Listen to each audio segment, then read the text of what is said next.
राधे राधे मित्रों। तो मित्रों, आप लोग राधा किशन के अपकमिंग एपिसोड में देखेंगे कि बाल गणेश कहते हैं कि ये तो बहुत बड़ी समस्या है, मुझे तो शीघ्र ही मामा श्री से बात करनी होगी।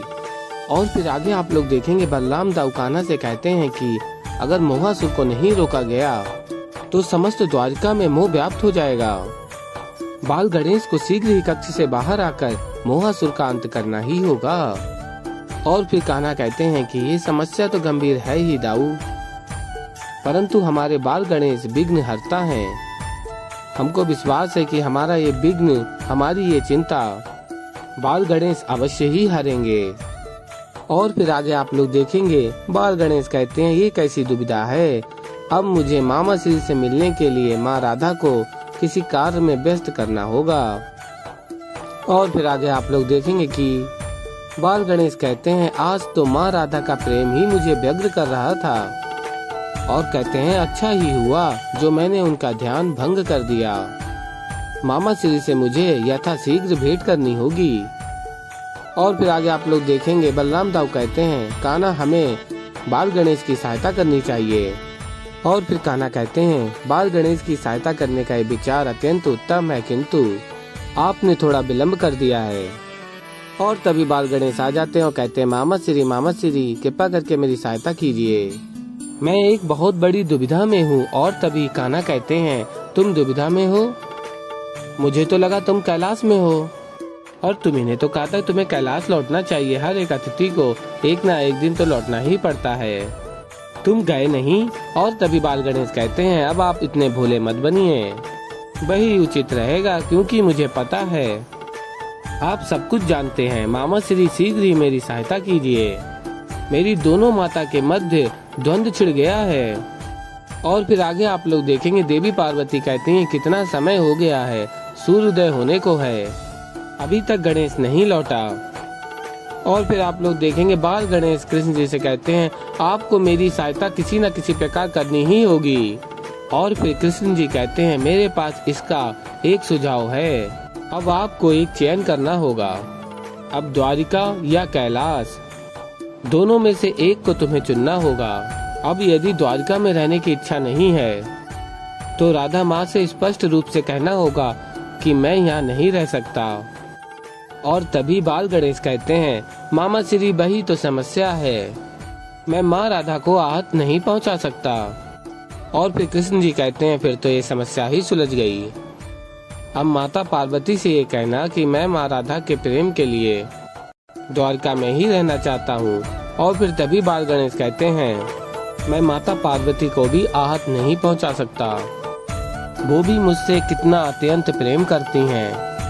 माँ पार्वती और माँ राधा के मध्य ये द्वंद्व, इसका मतलब तुम्हारे प्रति प्रेम का मोह। माँ पार्वती के मोह के कारण मोहासुर उत्पन्न हुआ, और माँ राधा के मोह के कारण मोहासुर और शक्तिशाली हुआ। तो मुझे ऐसा लगता है कि आपको अब मोहासुर का अंत करना चाहिए, और कोई विकल्प नहीं है। और तभी बाल गणेश कहते हैं नहीं मामा श्री ये तो असंभव है, मैं उनका अंत कैसे कर सकता हूँ, मोहासुर तो अत्यंत शक्तिशाली राक्षस है।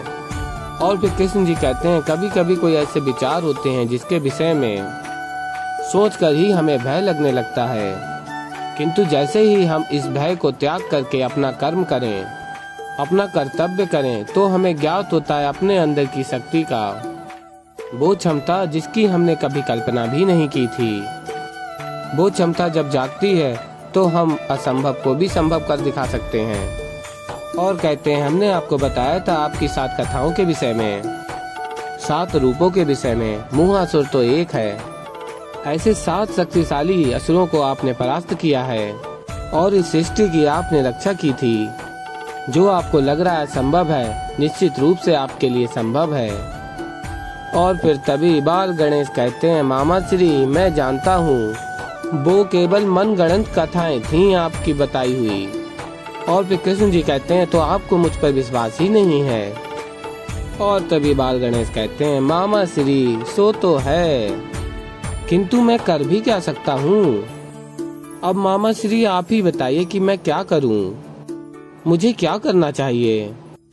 और फिर कृष्ण जी कहते हैं मैं क्या बताऊं, मैं तो आपकी सहायता कर रहा हूं, आपको बता भी रहा हूं कि आपको क्या करना चाहिए।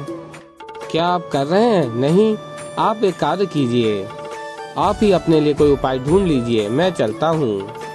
और तभी बाल गणेश कहते हैं मामा श्री एक क्षण, मेरे पास एक उपाय है, सबसे सरल और अचूक। और फिर बाल गणेश कहते हैं मामा श्री आप ही युद्ध कर लीजिए ना मोहासुर से। और तभी कृष्ण जी कहते हैं नहीं, क्योंकि इसका समाधान केवल आप कर सकते हैं, मैं नहीं। और फिर मित्रों आप लोग आगे देखेंगे कि देवी पार्वती कहती हैं राधा सूर्योदय हो गया, कहाँ है मेरा गणेश?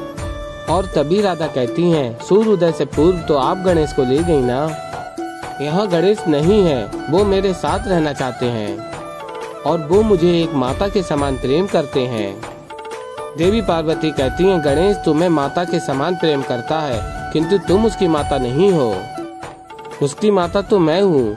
जब गणेश तुम्हें इतना अधिक प्रेम करता है तो वो मुझसे कितना अधिक प्रेम करता होगा, और इसीलिए गणेश को मेरे साथ जाना होगा।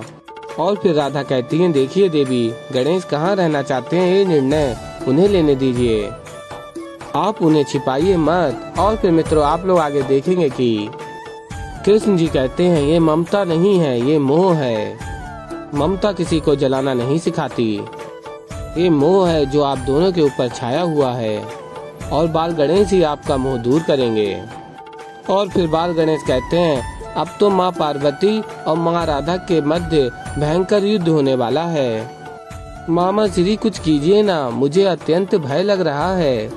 और फिर आगे आप लोग देखेंगे देवी पार्वती कहती हैं मेरी शक्ति से निर्मित महादानव मोहासुर, मैं तुम्हें आज्ञा देती हूँ कि तुम अपनी शक्ति का प्रयोग करो। और फिर तभी राधा कहती हैं देवी पार्वती अब मुझे भी कृष्ण की सहायता लेनी होगी, और कहती हैं कृष्ण तुम्हें मेरे प्रेम की सौगंध है, तुम्हें मेरे लिए युद्ध करना ही होगा। और तभी कृष्ण जी कहते हैं मोह में दी गई सौगंध व्यर्थ है राधा, इसका कोई अर्थ नहीं है, परंतु मुझे आना ही होगा, मैं आऊंगा और युद्ध करूंगा, किंतु सौगंध के लिए नहीं, इस सृष्टि की रक्षा के लिए, विजयी होने के लिए नहीं, पराजित होने के लिए, क्योंकि मेरी पराजय में ही संसार का कल्याण छिपा है। और फिर मित्रों आप लोग देखेंगे कृष्ण जी आ जाते हैं और फिर मोहासुर और कृष्ण जी के मध्य युद्ध आरंभ हो जाता है। तो मित्रों ऐसे ही आगे और भी बहुत कुछ देखने को मिलेगा आप लोगों को। तो अभी के लिए इस वीडियो में इतना ही। अगर आप लोगों को हमारी वीडियो पसंद आई हो तो वीडियो को कर दीजिएगा लाइक, और चैनल पे नए हैं तो चैनल को कर लीजिएगा सब्सक्राइब। मैं मिलता हूँ आप लोगों को जल्दी ही एक नई वीडियो के साथ। तो तब तक के लिए मित्रों राधे राधे।